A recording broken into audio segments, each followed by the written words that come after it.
Hello বন্ধুরা, কেমন আছো তোমরা সবাই? আশা করছি তোমরা সবাই খুব ভালো আছো। নতুন একটা ভিডিও নিয়ে চলে এলাম তোমাদের সঙ্গে একটুখানি গল্প করতে।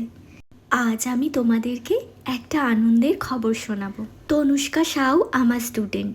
ওদের কলেজে ভারতনাট্যম নৃত্যের কম্পিটিশন হয়েছিল আর ও প্রথম স্থান অধিকার করেছে।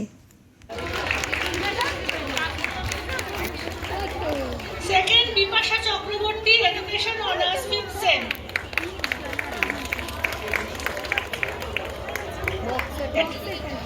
এই যে প্রাইজটা নিচ্ছে সেই তনুষ্কা সাউ। ও আমার কাছে অনেক ছোটবেলা থেকে নাচ শেখে।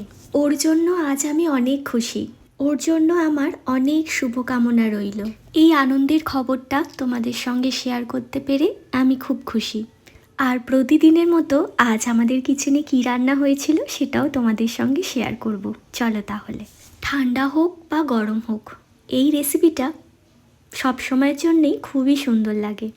আর এই শীতকালে বিভিন্ন রকমের সবজি দিয়ে এই রেসিপিটা বানাতেও ভীষণই ভালো লাগে।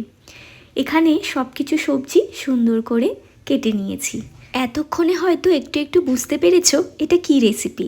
আমি প্রথমে কিছু সবজি ভেজে নেব আর কিছু সবজি বয়েল করে রেখে দিয়েছি। এখানে আমি প্রথমে বেগুনটা ভেজে তুলে নিয়েছি।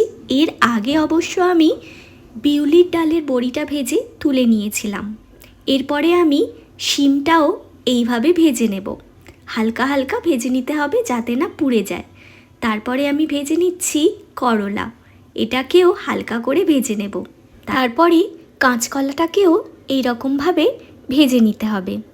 আস্তে আস্তে সব ভেজিটেবলসগুলো ভাজা হয়ে গেলে তারপরে আমরা পরের ধাপে এগোবো।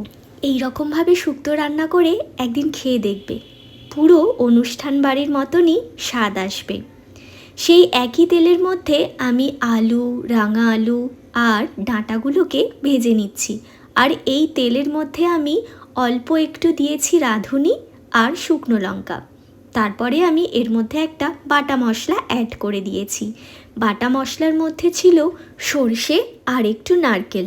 মশলাটা ভালোভাবে কষিয়ে নিয়ে তার মধ্যে আমি দিয়ে দিচ্ছি ভেজে রাখা সমস্ত উপকরণগুলো, যেমন শিম, কাঁচকলা, বেগুন আর উচ্ছেটা আমি পরে অ্যাড করব। মশলাগুলো সব সবজির মধ্যে সুন্দরভাবে মিশে গেলে এর মধ্যে আমি একটু দুধ দেব, নারকেল দুধ দেব। আর এর মধ্যে চাইলে গরুর দুধও অল্প দেওয়া যায়। এই যে দেখো কি সুন্দর একটা কালার এসেছে। এবার এটাকে আমি সিদ্ধ করতে দিয়ে দেব। আর ঢাকনা দিয়েই অবশ্য সিদ্ধ করব যাতে পুরো স্মেলটা এর মধ্যে থেকে যায়। ততক্ষণ সবজিগুলো সিদ্ধ হবে। আর ওইদিকে আমি একটা ভাজা মশলা করে রেখেছি। ভাজা মশলার মধ্যে দিয়েছি রাঁধুনি আর মৌরি। এই দুটোকে হালকা আঁচে নেড়ে ঘুরিয়ে নিতে হবে। তারপর ঢাকনাটা খুলে বেগুন আর উচ্ছেটা দিয়ে দেব। এইদিকে আমি একটু ব্যাচ চিপস ভেজে নিচ্ছি। শুক্তোটা নামানোর আগে ঘি আর মশলাটা দিয়ে দেব।